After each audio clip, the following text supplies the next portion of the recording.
Okay, we're live. Hello, everybody. Apologies, starting a little bit late. I was hold on. Yes, you must apologize for feeding yourself. Yeah, I had a bit of an off day. Earlier today. I was a bit touch and go whether I was going to be able to stream at all. I felt very bad this morning, but I feel good now. And I had a slice of pizza, which is why I'm a little late starting. It's the breakfast of champions. So I'll just give you guys a minute. Settle in. How is everyone? I eat this last bite of pizza. Oh, here, you can look at Pepper while I'm eating. Yes. Perfect. Doesn't he look so pleased? Look at that perfect, like, Renaissance painting lighting. Yeah, that look at too. him. It's practically a Caravaggio right there. If Caravaggio drew cute cats instead of tormented classical figures. Hi. You all ready for the reading today? Okay. If it involves scritches, then yes. All right. Well, let's get rolling then, y'all. Do you like my new hoodie? It's a subdued string band jamboree hoodie. It was a birthday present from my friend Lulu. And I like it very much. It's very cozy. And it's cold today. Well, I mean, cold for August. Yeah. It is, it's been in like the low mid 50s all day, raining pretty consistently. So hence the slightly darker light in here than usual. And also, yeah, it is weird for August. Yeah, definitely. It's not uncommon in Seattle to have rain in August, right? Or like a cool gray day, but it doesn't usually dip this low, I don't feel like, in temperature-wise. So anyway. I feel like August is usually the sunniest month. Yeah. Oh, for sure. Especially the first few weeks in August are like, they're the weekends you're least likely to get rain. Oh, yeah. Or if you get some rain, it's like a little spot of rain and then it clears up. But this has been like probably gray. Has something to do with Jamboree's scheduling. What? Sorry, I don't follow. Jamboree's scheduling. It's probable that they deliberately picked this weekend. Yeah, because yes, sorry, one of the first two weekends, because historically, yeah, the probability that you will get rain on this weekend is like the least out of the year. Yeah, in this area, it's not uncommon to get a little drizzle at Jamboree, but like usually not enough to be an issue. So yeah. Anyway, I didn't even do our little thing. So welcome to another thrilling installment of the Isolated Literary Society presents Jane Austen's Persuasion. All right. Y'all caught up? That's what's happening. So let's see. What happened last week? We had absolute confirmation. Captain Wentworth is coming to Uppercross. What? We are all... A Twitter. I was going to say, now the line has jumped out of my head. We're all in uproar. Oh, yes. There's such a to-do. Thank you. But yes, so that's very exciting and also scary. Poor Anne. Poor Anne's nerves. So that's what's happening. If you missed more than yesterday, then also Anne is visiting her sister Mary in a little village called Uppercross, preparatory to joining her father and sister in Bath. Everyone is mean to Anne or takes advantage of her kindness. And we've met exactly one character who seems genuinely likable so far, and that's Mrs. Croft. So yep. Anne's likable, but she's more pitiable. Captain Wentworth's sister. Yes, Captain Wentworth's sister, Mrs. Croft. All right. Everyone caught up? There's two Miss Musgroves. There's a Mr. and Mrs. Musgrove. There's Mr. Charles Musgrove, Mary's husband. She is Mrs. Charles Musgrove. Yes.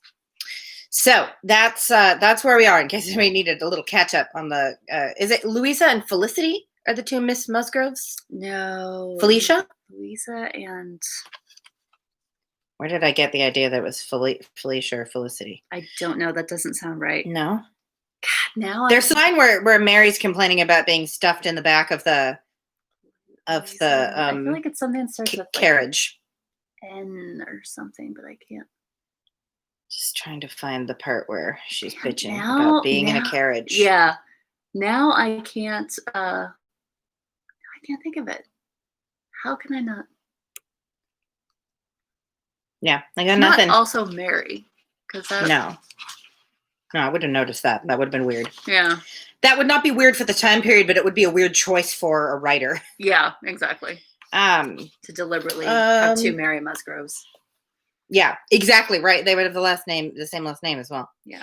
Gosh, Henrietta. I don't know Okay. where I got the idea of Felicity or Felicia, but Henrietta and Louisa. Okay. I should have been able to Good thing remember we that. clarified that. I'm terribly ashamed that I did not remember. It is okay. I threw you off by saying Felicity. All right, chapter 7. But I still should have remembered. You are I've forgiven. only seen like All is adaptations forgiven. of this 500 times. All right, chapter 7. A very few days more, and Captain Wentworth was known to be at Kellynch, and Mr. Musgrove had called on him, and come back warm in his praise, and was engaged with the Cross to dine at Uppercross by the end of another week. It had been a great disappointment to Mr. Musgrove to find that no earlier day could be fixed. So impatient was he to show his gratitude by seeing Captain Wentworth under his own roof, and welcoming him to all that was strongest and best in his cellars.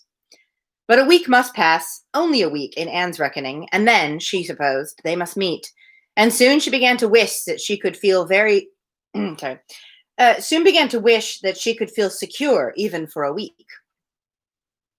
Captain Wentworth made a very early return to Mr. Musgrove's civility, and she was all but calling there in the same half hour. She and Mary were actually setting forward for the great house where, as she afterwards learned, they must inevitably have found him, when they were stopped by the eldest boys being at that moment brought home in consequence of a bad fall. The child's situation put the visit entirely aside, but she could not hear of her escape with indifference, even in the midst of the serious anxiety which they afterwards felt on his account. His collarbone was found to be dislocated, and such injury received in the back as roused the most alarming ideas. It was an afternoon of distress, and you were like, I don't know what I think of that. I was just like trying to figure out what does that mean? Okay. Such an injury received in the back as roused the most alarming ideas. Like, were they worried that it would be like a permanent injury, or I don't know. Well, it sounds like on the like in his back. So yeah, like I assume that's what they meant, but maybe they're afraid that like the spine is affected or something. Yeah. Because I'm assuming that Mary is the sort of mother who any injury is alarming. Oh, I thought it meant the eldest Musgrove. Well, it just says the eldest boy, so good point. Because there's more Musgrove children than just Louisa and Henrietta. That's true. There are. Louisa and Henrietta are the only two who are grown. Yeah. That's true. Yeah, I don't know which. They both have the same last name. Yeah. There are very likely boys among both of them. Who knows? Yeah, I'm sure there will be clarity further on, or it won't matter. It was an afternoon of distress, and Anne had everything to do at once. The apothecary to send for, the father to have pursued and informed, the mother to support and keep from hysterics, the servants to control, the youngest child to banish, and the poor suffering one to attend and soothe, besides sending, as soon as she recollected it, proper notice to the other house, which brought her an accession rather of frightened inquiring companions than of very useful assistance. So it sounds like it was Mary and Charles. I think I'm also remembering. SD's close said it's Mary's child. But it says the youngest child or the younger child, which seems to indicate there's the two kids. Yeah, that there's just rather than youngest children. Also, I'm remembering what happens later as in consequence. So. Okay. Yes, we have confirmation. Yes, 'tis Mary's child. I guess that makes sense that they, if the oldest boy at Uppercross Hall. I can't remember. The big house, the great house. If that child was harmed, they might go there to condole with them, as it were. Yeah. But if it being Mary's child, they had to go back to the cottage. That makes sense. Yeah. Okay. Her brother's return was the first comfort. He could take best care of his wife, and the second blessing was the arrival of the apothecary.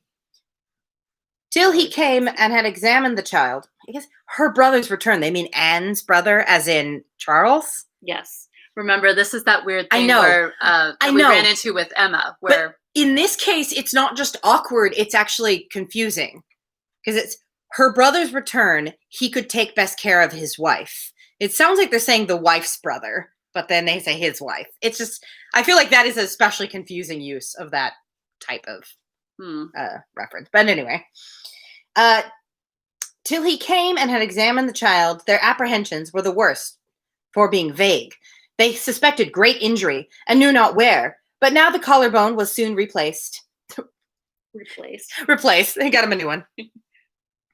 And though Mr. Robinson felt and rubbed and looked grave and spoke low words both to the father and the aunt, not the mother, clearly, I'm sure she was insensible, yes, till they were all to hope the best. Still, they were all to hope the best and to be able to part and eat their dinner in tolerable ease of mind.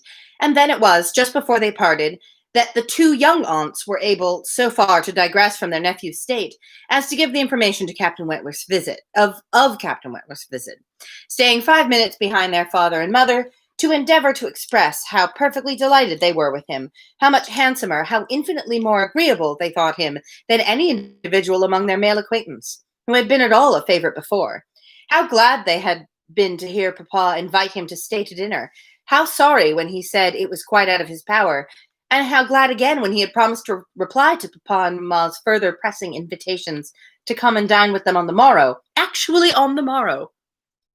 Actually. And he had promised it in so pleasant a manner, as if he felt all the motive of their attention just as he ought. And in short, he had looked and said everything with such exquisite grace that they could assure them all their heads were both turned by him. And off they ran, quite as full of glee as of love, and apparently more full of Captain Wentworth than of little Charles. Never mind our nephew. He'll be fine. There must not be many gentlemen for them to be distracted by in Uppercross. I guess it is a relatively small village. Probably. The number of young men around their age. It's not like they have it's not like they have a regiment quartered nearby. Right. Not that Captain Wentworth is their age, but within a reasonable... hardly relevant to this situation. No, that's why I said of their age. And I'm like, well, not of their age, but within a realm that would be appropriate for them to be attracted to. Not younger than them and not a great deal older than them. A great deal by the current, the terms of the time period. Yeah. So. Trying to get my camera to reset itself. Oh. There we go. It's a little brighter now. Oh. The same story and the same raptures were repeated when the two girls came with their father through the gloom of the evening to make inquiries, and Mr. Musgrove, no longer under the first uneasiness about his heir, could add his confirmation and praise, and hope there would be now no occasion for putting Captain Wentworth off, and only be sorry to think the cottage party probably would not like to leave the little boy to give him the meeting. Oh no, as to leaving the little boy, both father and mother were in much too strong and recent alarm to bear the thought, and Anne, in the joy of the escape, could not help adding her warm protestations to theirs. Charles Musgrove, indeed, afterwards showed more of inclination. The child was going on so well, and he wished so much to be introduced to Captain Wentworth that perhaps he might join them in the evening. He would not dine from home, but he might walk in for half an hour. But in this he was eagerly opposed by his wife, with, "Oh no, indeed, Charles, I cannot bear to have you go away. Only think, if anything should happen." His collarbone's going to spontaneously redislocate itself. Yes. The child had a good night and was going on well the next day. It must be a work of time to ascertain that no injury had been done to the spine, but Mr. Robinson found nothing to increase alarm, and Charles Musgrove began consequently to feel no necessity for longer confinement. The child was to be kept in bed and amused as quietly as possible, but what was there for a father to do? Indeed. Yes, what indeed? Obviously, he can't do anything to help the child. I mean, and entertaining children is not man's work. No. This was quite a female case, and it would be highly absurd in him, who could be of no use at home, to shut himself up. Ugh. His father very much wished him to meet Captain Wentworth, and there being no sufficient reason against it, he ought to go. And it ended in his making a bold public declaration when he came in from shooting of his meaning to dress directly and dine at the other house. Nothing can be going on better than the child, said he. So I told my father just now that I would come, and he thought me quite right. Your sister being with you, my love, I have no scruple at. Your sister being with you, my love, I have no scruple at all. You would not like to leave him yourself, but you see I can be of no use. Anne will send for me if anything is the matter. My God. I'm only a father. Yeah. I'm no use here. You have 2 women. I mean, obviously, nothing for me to do. He can't anyway, go shooting with I me, will, therefore there's nothing that right. we can do together. And now that he's out of the woods, right, I needed to stay nearby because he's the heir, right? Right, Like, gotta make sure nothing goes wrong. But now that he's more or less out of the woods, what can I do? And anyway, I will offer Anne's services of coming and getting me if anything goes wrong. Right, yeah. Husbands and wives generally understand when opposition will be vain. Mary knew from Charles' manner of speaking that he was quite determined on going, and that it would be of no use to tease him. She said nothing, therefore, till he was out of the room, but as soon as there was only Anne to hear, "So you and I are to be left to shift by ourselves with this poor sick child, and not a creature coming near us all the evening. I knew how it would be. This is always my luck. If there is anything disagreeable going on, men are always sure to get out of it, and Charles is as bad as any of them. Very unfeeling. I must say it is very unfeeling of him to be running away from his poor little boy. Talks of his being going on so well.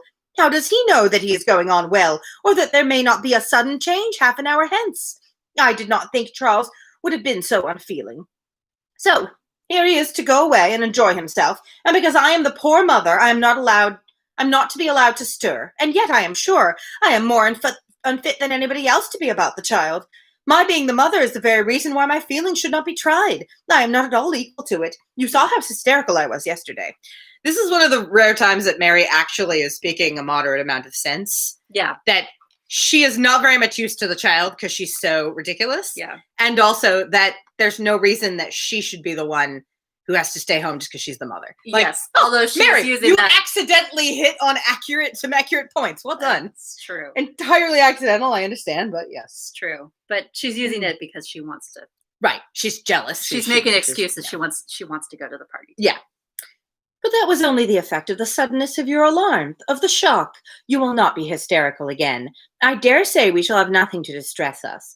I perfectly understand Mr. Robinson's directions, and have no fears. And indeed, Mary, I cannot wonder at your husband. Nursing does not belong to a man. It is not his province. A sick child is always the mother's property. Her own feelings generally make it so. Well, generally. Yeah, as you point out, she's only speaking sense by accident. Yep. Yeah. I hope I am as fond of my child as any mother, but I do not know that I am of any more use in the sick room than Charles, for I cannot always scolding and teasing a poor child when it is ill, and you saw this morning that if I had told him to keep quiet, he was sure to begin kicking about. I have not nerves for this sort of thing. You are correct. You are a bad mother. Yes. Yes, Mary. if the fact that referring to your child as it didn't bring that home. But could you be comfortable yourself to be spending the whole evening away from the poor boy? Yes, you can see his papa can, and why should not I? Jemima is so careful, and she would send us word every hour how he was. I really think Charles might as well have told his father we would all come. I am not more alarmed about little Charles now than he is. I was dreadfully alarmed yesterday, but the case is very different today. I mean, she has a point. There's no reason that, again, by accident, there's no reason that it should be different for her than for Charles. Yeah. The only thing that makes her ridiculous is, well, we know that she doesn't realize this, that she was arguing only minutes ago that they should all stay at home because something could change. Yeah. And it was still in such a delicate situation. And now that Charles is determined to leave, she switched to, well, then we should all go. Yeah. Tila just said, does she like, ? Her child, ? Kind of sounds like no. Well, honestly, women didn't really choose to have children. That is true. And they didn't also necessarily especially choose their husbands. And that's overly, so partly I can understand. The higher class you were, the less you actually handled your own children too. Yes, that's also true. They have a nanny. They have a nursery maid or whatever. Yeah. So it's not totally unreasonable, that she is a little bit like, I don't know what to do with my child. Yeah. I think there are a lot of wealthy people today who feel that way about their kids. Yeah. Because the kids are more raised by like nannies and teachers and things like that. Than, Yeah. as he said, if they weren't so obsessed with going out because of FOMO, it would actually make sense for the 3 adults to each take a turn going up for dinner one at a time. Yes. Oh, like one day after the other. Yeah. But Captain Wentworth won't be there all 3 days this week. It is. And they really want to meet Captain Wentworth, except for Anne. Obviously, she does not. It is very much FOMO. Yeah. That is entirely accurate. Well, if you do not think it is too late to give notice for yourself, suppose you were to go as well as your husband. Leave little Charles to my care. Mr. and Mrs. Musgrove cannot think it wrong while I remain with him. Are you serious? Cried Mary, her eyes brightening. Dear me, that's a very good thought, very good indeed. To be sure, I may just as well go as not, for I am of no use at home, am I? Well, yes. It only harasses me. You, who have not a mother's feelings, are a great deal the properest person. You can make little Charles do anything. He always minds you at a word. It will be a great deal better than leaving him with only Jemima. Oh, I will certainly go. I am sure I ought to if I can, quite as much as Charles, for they want me excessively to be acquainted with Captain Wentworth. I'm sure they do. Yes. And I know you do not mind being left alone. An excellent thought of yours, indeed, Anne. I will go and tell Charles and get ready directly. You can send for us, you know, at a moment's notice if anything is the matter, but I dare say there will be nothing to alarm you. I should not go, you may be sure, if I do not feel quite at ease about my dear child. Mm-hmm. Whatever you need to tell yourself, Mary. The next moment, she was tapping at her husband's dressing room door, and as Anne followed her upstairs, she was in time for the whole conversation, which began with Mary's saying, in a tone of great exultation, I mean to go with you, Charles, for I am no more use at home than you are. And if I were to shut myself up forever with the child, I should not be able to persuade him to do anything he did not like. Anne will stay. Anne undertakes to stay at home and take care of him. It is Anne's own proposal, and so I shall go with you, which will be a great deal better, for I have not dined at the other house since Tuesday. Yeah. Tila said, phone numbers are on the fridge, pizza money on the counter. Yep. Yeah, and as Esty points out, poor Charles was probably looking forward to an evening away from Mary. Probably. This is very kind of Anne, was her husband's answer, and I should be very glad to have you go, but it seems rather hard that she should be left at home by herself to nurse our sick child. True. Anne was now at hand to take up her own cause, and the sincerity of her manner being soon sufficient to convince him, where conviction was at least very agreeable, he had no further scruples as to her being left to dine alone, though he still wanted her to join them in the evening when the child might be at rest for the night, and kindly urged her to let him come and fetch her, but she was quite unpersuadable. And this being the case, she had ere long the pleasure of seeing them set off together in high spirits. They were gone, she hoped, to be happy. They were oddly constructed, however oddly constructed such happiness might seem. As for herself, she was left with as many sensations of comfort as were, perhaps, ever likely to be hers. She knew herself to be of the first utility to the child, and what was it to her if Frederick Wentworth were only half a mile distant, making himself agreeable to others? Aww. Poor Anne. At first I was like, Charles makes a good point that it does seem hard to leave Anne alone with the child, but at the same time, she'd probably enjoy it just being her and the nursemaid and the child, Yeah. than also having Mary fluttering about. Yeah. Because she has to manage them when they're Right, yeah. particularly Mary. Yeah. When they're around. She would have liked to know how he felt as to a meeting. Perhaps indifference, if indifference could exist under such circumstances. He must be either indifferent or unwilling. Had he wished ever to see her again, he need not have waited till this time. He would have done what she could not, but believe that in his place she should have done long ago, when events had been early giving him the independence which alone had been wanting. Boy, that's one of those sentences. He would have done what she could not but believe that in his place she would have done. That's a lot of... Ugh. Like, it took me a minute. I got there, but wow. What a sentence, Jane. Yes. Is that like perfected? Couldn't even begin. I am a professional copy editor, and I have no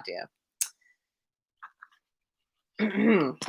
But also, like, wow, classic. Like, well, if he wanted to hear from me, he could have texted me. So I guess it's fine that I haven't texted him because he would have texted me if he wanted to hear from me. So Yeah.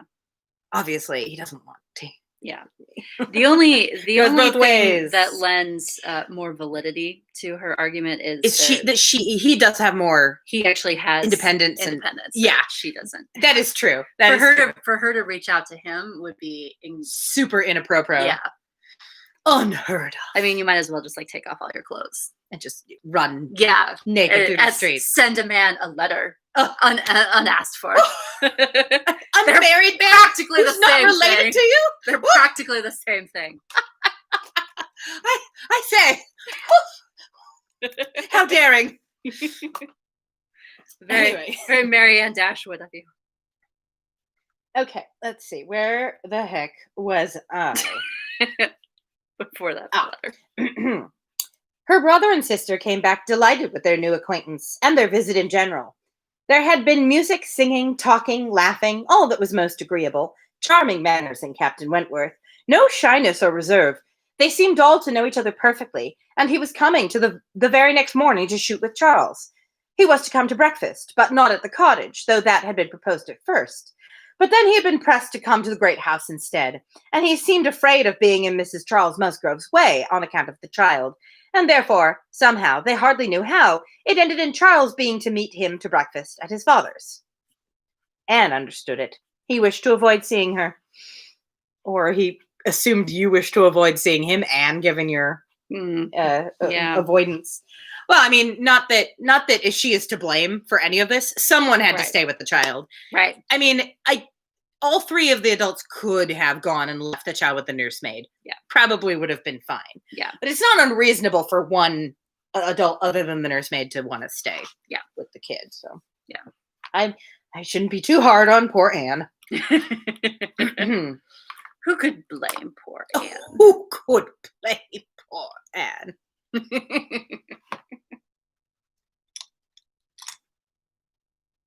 What? Who are you talking about, Esty? Who's Marianne? Oh, Marianne Dashwood?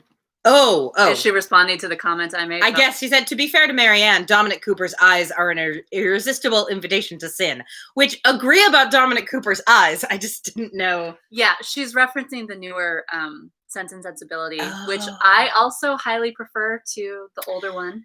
And I've never read Sense and Sensibility, and it's been ages since I saw. I think I've only seen the one where everyone is the wrong age. Yes, the Emma Thompson and Kate Winslet one. They're all ridiculously old for their characters. Yeah. Except possibly Alan Rickman, because his character is supposed to be older. Yeah, right. But yeah. It's been so long. I honestly had forgotten the characters' names. So there's a version with Dominic Cooper. You say, yeah, interesting. He plays Willoughby. Something about that name, I feel like, is like the platonic ideal of a romantic character in a Regency romance. Mr. Willoughby. I don't know why. To me, that just sounds like just frivolous enough, just silly enough to be like, oh. Yeah. Anyway. I got you, Esty. I understand. Yeah, Esty is pointing out that Alan Rickman is also too old, but at least he is supposed to be the oldest. Yeah, and honestly, he had to be older. Have, like, Emma Thompson and Kate Winslet and all the other people. Like, I think the little girl is the only one who's actually the appropriate age. Can't remember, but yeah, I think she might be the only one who's an appropriate age. Anyway, that's the only one I've seen, so I forgot the character names. Yeah. Anywho, sorry, completely lost my place again. I know. Anne understood it. He wished to avoid seeing her. He had inquired after her, she found, slightly, as might suit a former slight acquaintance, seeming to acknowledge such as she had acknowledged, actuated perhaps by the same view of escaping introduction when they were to meet. The morning hours of the cottage were always later than those of the other house, and on the morrow the difference was so great that Mary and Anne were not more than beginning breakfast when Charles came in to say that they were just setting off, that he was come for his dogs, that his sisters were following with Captain Wentworth, his sisters meaning to visit Mary and the child, and Captain Wentworth proposing also to wait on her for a few minutes, if not inconvenient, And though Charles had answered for the child's being in no such state as could make it inconvenient, Captain Wentworth would not be satisfied without his running on to give notice. Good man, Captain Wentworth. Yes. Mary, very much gratified by this attention, was delighted to receive him, while 1,000 feelings rushed on Anne, of which this was the most consoling, that it would soon be over. And it was soon over. In 2 minutes after Charles' preparation, the others appeared. They were in the drawing-room. Her eye half met Captain Wentworth's. A bow, a courtesy passed. She heard his voice. He talked to Mary, said all that was right, said something to the Miss Musgroves, enough to mark an easy footing. The room seemed full of persons and voices, but a few minutes ended it. Charles showed himself at the window. All was ready. Their visitor had bowed and was gone. The Miss Musgroves were gone too, suddenly resolving to walk to the end of the village with the sportsmen. The room was cleared, and Anne might finish her breakfast as she could. It is over. It is over, she repeated to herself again and again in nervous gratitude. The worst is over. Poor Anne. I just feel for her so much right now. Yeah. Also, I feel like that paragraph is that's a well-written description of like what that kind of thing would feel like. Yeah. It's also like he said something and then they said something and then all of a sudden he was gone. It was over like that, you know? Yeah. That sort of vague, like I barely knew what was happening. Yeah. The feeling of the room being full of too much people and noise. Yeah. It's Mary talked, but she could not attend. She had seen him. They had met. They had been once more in the same room. Soon, however, she began to reason with herself and try to be feeling less. 8 years, almost 8 years had passed since all had been given up. How absurd to be resuming the agitation which such an interval had banished into distance and indistinctness. What might not 8 years do? Events of every description, changes, alienation, removals, all must be comprised in it, and the oblivion of the past, how natural, how certain too. It included nearly a third part of her own life. Alas, with all her reasonings, she found that to retentive feelings 8 years may be little more than nothing. Now, how were his sentiments to be read? Was this like wishing to avoid her? And the next moment she was hating herself for the folly which asked the question. On one other question, which perhaps her utmost wisdom might not have prevented, she was soon spared all suspense. For after the Miss Musgroves had returned and finished their visit at the cottage, she had this spontaneous information from Mary. Captain Wentworth is not very gallant by you, Anne, though he was so attentive to me. Henrietta asked him what he thought of you when they went away, and he said, you were so altered, he should not have known you again. Whoa. Rude. Seriously. Harsh burn. Yeah, like, I get he would feel awkward not really knowing what to say. Yeah. But that was pretty bad. That's, yeah. Mary had no feelings to make her respect her sisters in a common... Mary had no feelings to make her respect her sisters in a common way, but she was perfectly unsuspicious of being inflicting any peculiar wounds. Altered beyond his knowledge, and fully submitted in silent, deep mortification. Doubtless it was so, and she could take no revenge, for he was not altered, or not for the worse. She had already acknowledged it to herself, and she could not think differently. Let him think of her as he would. No, the years which had destroyed her youth and bloom had only given him a more glowing, manly, open look, in no respect lessening his personal advantages. She had seen the same Frederick Wentworth. So I feel like he could have said one of those really vague things like Frank Churchill said about, damn it. Oh, about Jane? Jane Fairfax, yeah. Like, I believe she was well thought of as a very pretty young lady or something very, I believe she is, I believe everyone thinks she is vaguely attractive. Yes. And so do I. Oh, the sun is actually coming out. How exciting. Can you get the blinds? It right in tried to do this before and then it went away again. How dare you? I mean, I'm glad that we've got a little bit of blue sky out there. That's nice. That's nice. Yeah, that is kind of a mean thing to say to a spinster. That's, yeah. If that wasn't calculated to be mean, that was incredibly stupid. Yeah. So altered that he should not have known her again. These were words which could not but dwell with her. Yet she soon began to rejoice that she had heard them. They were of sobering tendency. They allayed agitation. They composed, and consequently must make her happier. Just like Anne, to take an insult and be like, maybe it's a good thing. Yeah. Maybe he's right. He was right to say that. Frederick Wentworth had used such words, or something like them, but without an idea that they would be carried round to her. He had thought her wretchedly altered, and, in the first moment of appeal, had spoken as he felt. He had not forgiven Anne Elliot.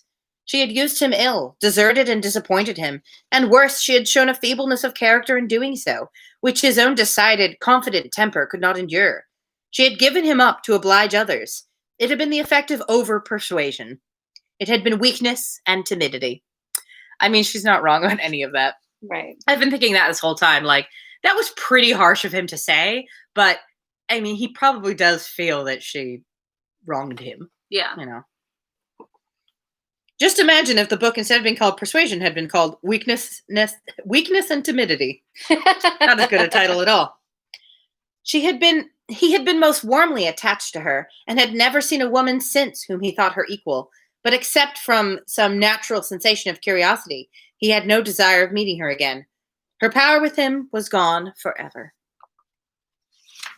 I mean, she's kind of doing that thing that Jane Eyre does, where she, like, is just trying to be, like, brutally honest with herself. Yeah. Be like, look, girl, this is your situation. Yeah. Whatever happens, like, go into this with a clear head. Yeah, that's fair. It's perhaps kinder than if he had said something nice about her, and then she might have been like, "Oh, was he just being nice, or does he still have feelings for me? I don't." Yeah. I just have to share with you guys right now. Pepper's head is just hanging off of the pillow. It's just, is that comfortable, dude? Exceedingly. He's just being a little weirdo. Yeah. As he often does. My little old man. Oh, I'm sorry. Did I disturb you? You're so cute. I had to give you some scritches. All right. He was leaning into my hand, and just as I took it away, and he almost fell off of the pillow. You can't do these things. I was just getting into that. Okay, hold on. I'll hold the book in this hand so I can pet you with the other hand. How do you like that, Pepper? There you go.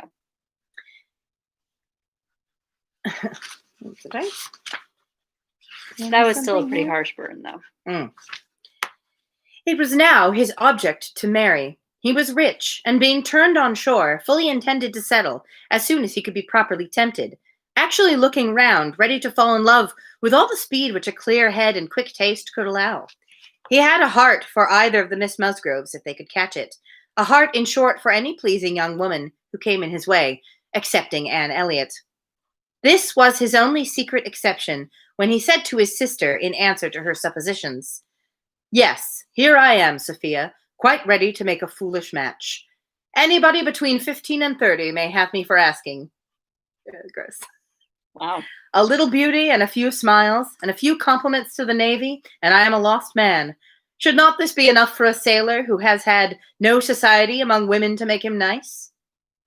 He said it, she knew, to be contradicted.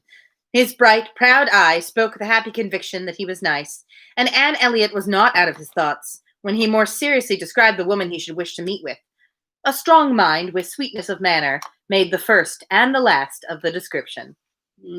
"This is the woman I want," said he. "Something a little inferior I shall of course put up with, but it must not be much. If I am a fool, I shall be a fool indeed, for I have thought on the subject more than most men." I mean, I guess we should give him, 15 to 30 is like, ooh, it's a big age range, but I guess at least he went as high as 30. I guess for the time period, that was quite generous. Yeah. And he was being a little bit facetious, so. Yeah. He's just like marriageable age. Yeah. It's like setting your Tinder profile. Not 31, though. Ooh. Yeah. Yeah, definitely. It's like setting your Tinder profile to like 20 to 50 or something like that. Yeah. Like, you're just like, cast a wide range and see what comes in. When I was on OkCupid, I would sometimes look at guys like what their age range was before messaging them. Oh yeah. And if it was too wide or skewed too low, I'd be like, no thanks. I saw many, many dudes whose age range was 18 to their current age and no higher. In fact, I saw at least one that was set like guy was like 30 and his age range was 18 to 25. And I'm like, you better have at least been on OkCupid for 5 years and forgot to change your settings. That's still gross to cap out at your own age, but yeah, that is. At least one time I called someone on it. I was like, so your age range you're looking for is this to this. And he was like, oh shit, sorry, I haven't changed it. I've been on the site for years. Like, I forgot to change it. Thank you for the heads up. And I was like, okay, cool. We can continue speaking to each other. Right. All right. Personally, that's better than the guys who are like, Asians preferred. Well, not saying I won't bang you if you're not. Yeah, well, that is preferred. That's another also gross thing. Yeah.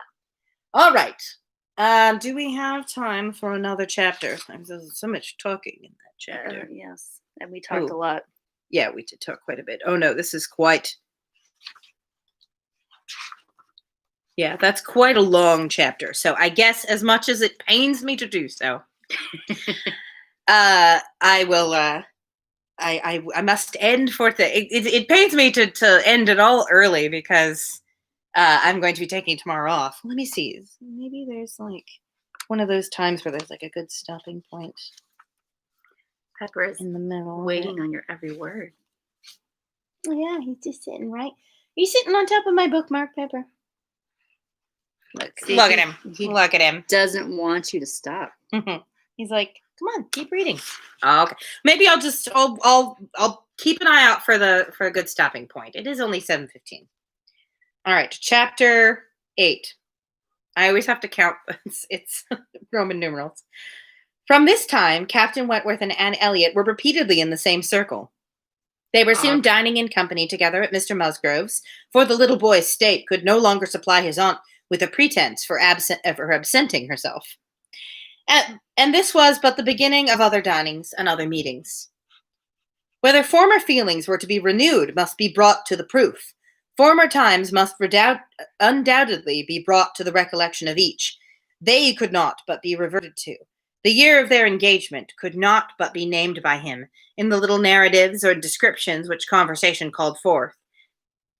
His profession qualified him. His disposition led him to talk, and that was in the year 6, or that happened before I went to sea in the year 6, occurred in the course of the first evening they spent together, and though his voice did not falter, and though she had no reason to suppose his eye wandering towards her while he spoke, Anne felt the utter impossibility, from her knowledge of his mind, that he should be unvisited by remembrance any more than herself.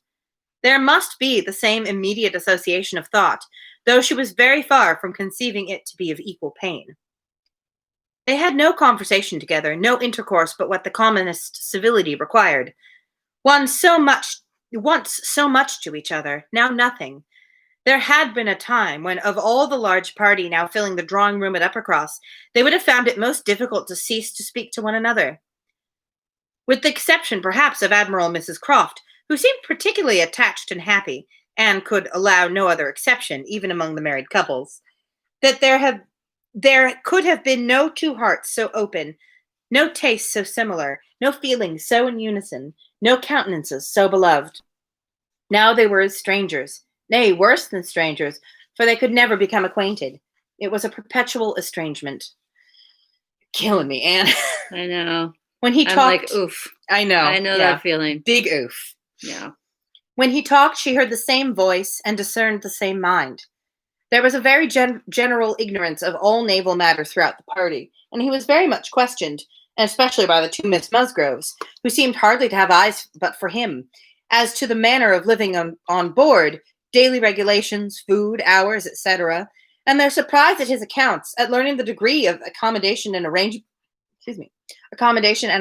which was practicable, drew from him some pleasant ridicule, which reminded Anne of the early days when she too had been ignorant, and she too had been accused of supposing sailors to be living on board without anything to eat, or any cook to dress it if there were, or any servant to wait, or any knife and fork to use.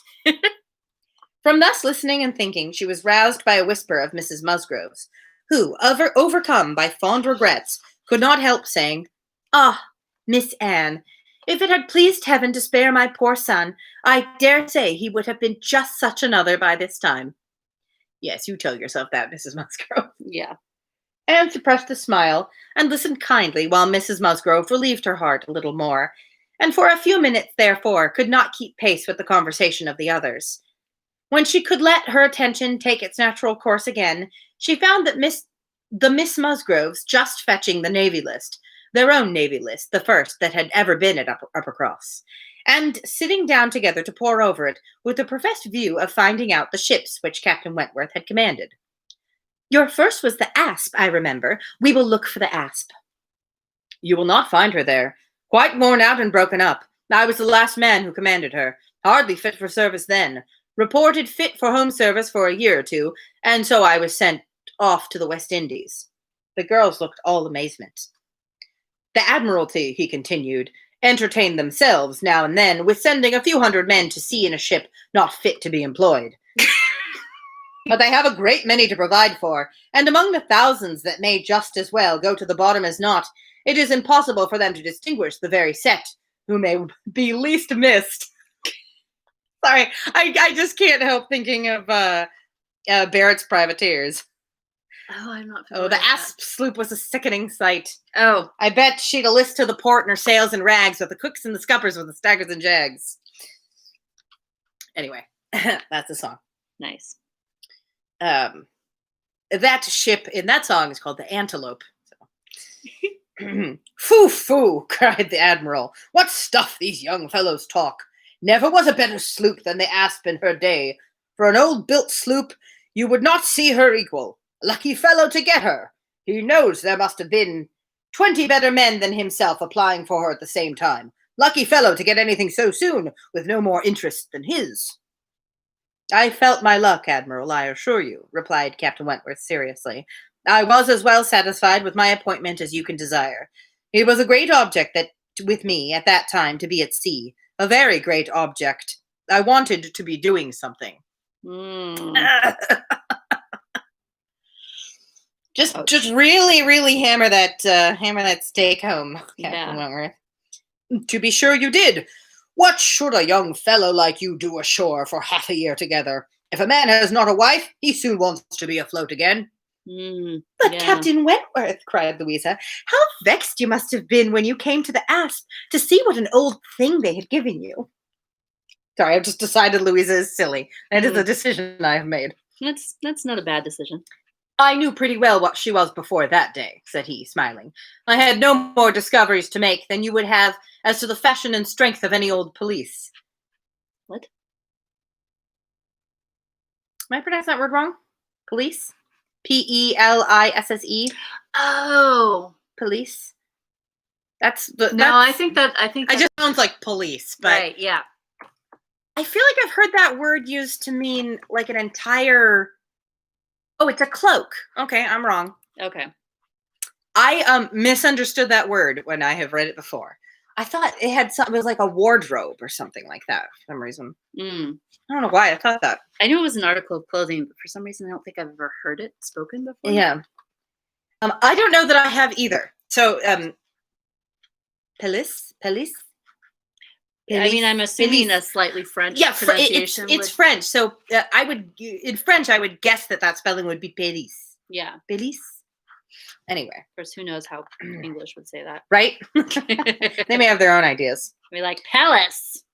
Which you had seen lent... I had no more discoveries to make than you would have as to the fashion and strength of any old police, which you had seen lent about among half your acquaintance ever since you could remember, and which at last, on some very wet day, is lent to yourself. She was a dear old Asp to me. She did all that I wanted. I knew she would.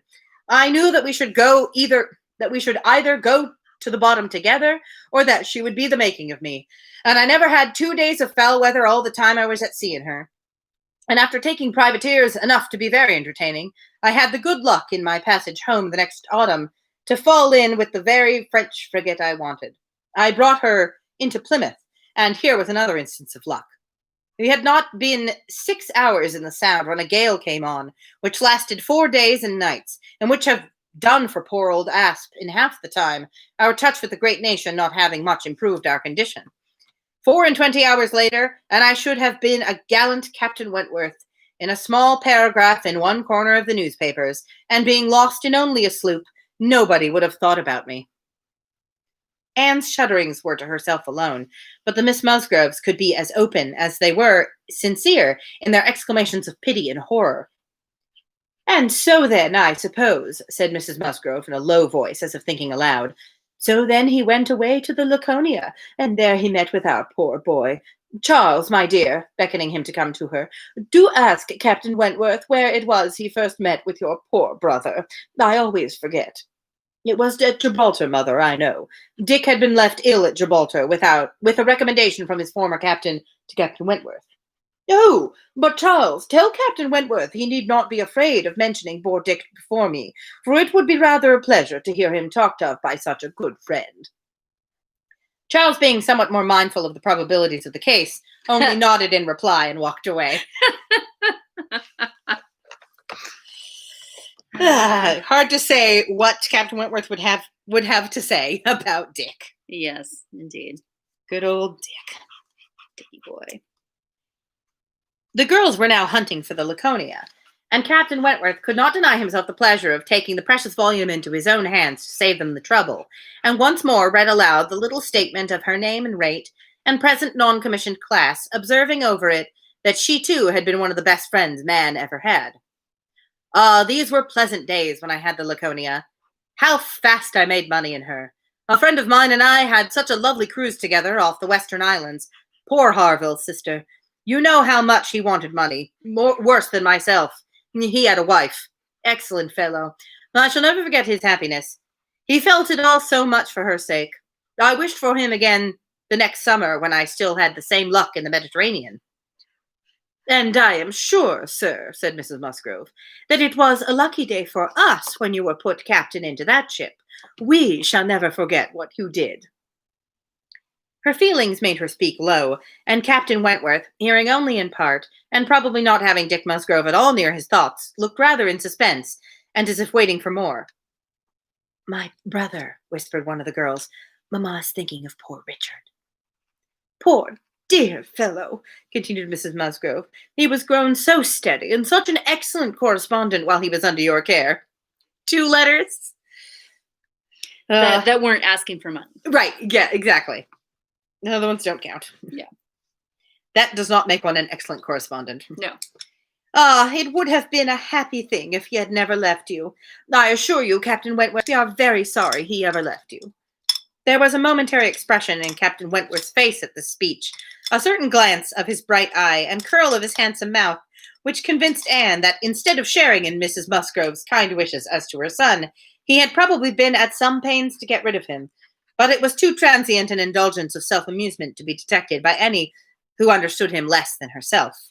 In another moment, he was perfectly collected and serious, and almost instantly afterwards, coming up to the sofa on which she and Mrs. Musgrove were sitting, took a place by the ladder and entered into conversation with her in a low voice about her son, doing it with so much sympathy and natural grace as showed the kindest consideration for all that was real and unabsurd in the parent's feelings.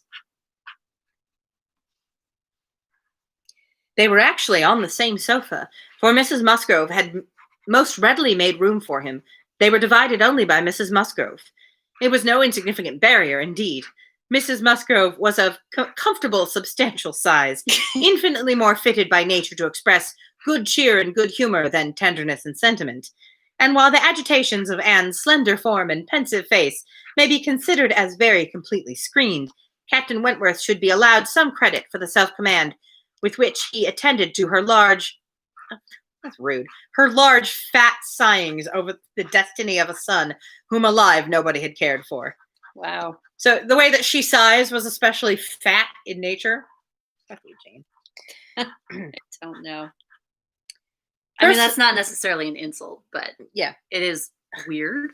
Personal size and mental sorrow have certainly no necessary proportions. Yes. A large, bulky figure has as good a right to be in deep affliction as the most graceful set of limbs in the world. But fair or not fair, there are unbecoming conjunctions which reason will patronize in vain, which taste cannot tolerate, which ridicule will seize. Wow. Weird. Anyway, on that weirdly fat-phobic note, I'm going to call it a pause for the day. Because it seems like we're about to start a new topic of conversation. We have wrapped up talking about various boats and Richard, and something new is about to be introduced. So it seems like a good place, and we're just below an hour, so it seems like a good place to stop. Yay. Yes, as Tila says, yikes, Janie. Yeah. Anyway, that is it for today. Thank you, everyone, for listening, for turning up for today. Oh, I missed, Esty said earlier when we were talking about dating age ranges, that when she tried calling a 40-year-old guy on having a 20 to 35-ish range, it did not go so well. Oh. I have a hard time imagining. I mean, I don't have a hard time imagining a man would do anything, because why are men? But it just seems like the sensible thing to do if someone called you on that would be to say, oh, yeah, I haven't updated that in a while, thanks, and then change the topic of conversation rather than double down and be like, no, it is perfectly reasonable for me as a 40-year-old man to only want to date people who are 20 to 35. I'm going to absolutely defend myself. He was 40? Okay, yes. I missed that. Sorry. Oh, sorry, yes. Yeah. I was like, that sounds like a reasonable age range, but I had missed what his he age is 40, was. yes. Yeah. So, yeah. Anyway, apparently it's my birthday in Mumbai. Thank you, Tila. Good to know. Happy birthday to me. If I knew anybody in Mumbai, I'm sure they'd be sending me well wishes now, but I do not. Anyway, yeah. Oh, no, wait. My birthday's not actually until Saturday, so you're wrong, Tila. Happy day before my birthday in Mumbai. I don't think Mumbai is that far ahead of us. Anyway, but I'm taking tomorrow off just because there are live streams, and also, it's my birthday. I deserve a 3-day weekend. But it's not your birthday tomorrow. Yeah. So. Yeah, my birthday is my proper birthday is on Saturday. It's your birthday eve. Yes, my birthday eve. Yes. It's Erev Sarah's birthday tomorrow. So please begin your celebrations accordingly. Yes. Anyway, yeah, I might go for that walk. I was thinking about going for a little walk this evening, and then it was all rainy. Probably, well, never mind. But now it looks quite nice. I'll go for a walk. I think I'll go for a walk. I feel happy. Anyway, on that note, I guess it's time for me to say goodnight. If you're new, I don't think anyone is unaccounted for in the chat, but if you're new to this, links below for my music, an audiobook of short stories that I wrote, which I just released this year, various other things. So I hope you all have a good weekend. Eat some cake, have a drink of something that you like, and think of me. Think of me. I was just singing that earlier. How did you know? I randomly got phantoms in my head earlier. Anyway, on that note, good night. Think of me softly.